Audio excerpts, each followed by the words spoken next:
Abşeron rayonu Masazır qəsəbəsində 38 yaşlı qadın işlədiyi evdə ölüb. Doğru xəbər Azərbaycan bildirir ki, martın 16-sı saat 19 radələrində Masazır qəsəbə sakini 1988-ci il təvəllüdlü Xəyalə Qəribxan qızı Əliyeva qəsəbənin ərazisində dayəlik etdiyi evdə qəflətən ölüb.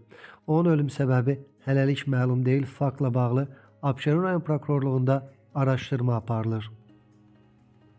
Türkiyənin Sakarya vilayətinin Arifiyə qəsəbəsində Azərbaycan vətəndaşına ağır xəsarət yetirilib.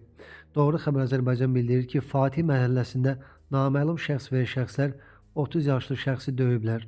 Daha sonra eyvandan küçəyə atılan həmyerlimizi sakinlər təcili tibbi yardım maşını ilə xəstəxanaya çatdırıblar. Ağır kəllə beyin və digər xəsarətlər almış gənc Sakarya Təhsil və Araşdırma Xəstəxanasına aparılıb, onun vəziyyəti ağırdır. Hadisə ilə bağlı yerli hüquq mühafizə orqanları tərəfindən araşdırma işləri aparılır. Qubada ağır cinayət hadisəsi törədilib. Hadisə Quba rayonunun Zizik kəndində olub. Məlumata görə 1966-cı il təvəllüdlü Ağasiyev Ceyhun İsmailoğlu ailə münaqişəsi zəminində həyat yoldaşı 1970-ci il təvəllüdlü Ağasiyeva Gülgəz Rahib qızını qətlə yetirib. Daha sonra Ceyhun Ağasiyev özünü asaraq həyatına son qoyub. Baş vermiş ölüm faktları ilə bağlı araşdırma aparılır.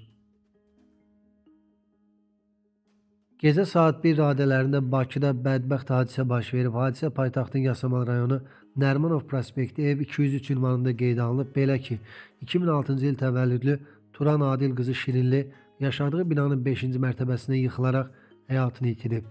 Baş vermiş ölüm faktı ilə bağlı Yasamal rayon prokurorluğunda araşdırma tədbirlərinə başlanılıb.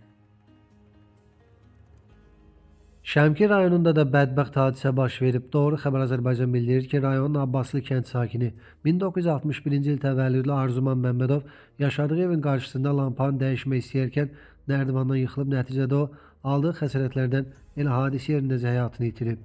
Hadisə yerinə polis və prokurorluq əməkdaşları cəlb olunublar. Faktla bağlı araşdırma aparılır.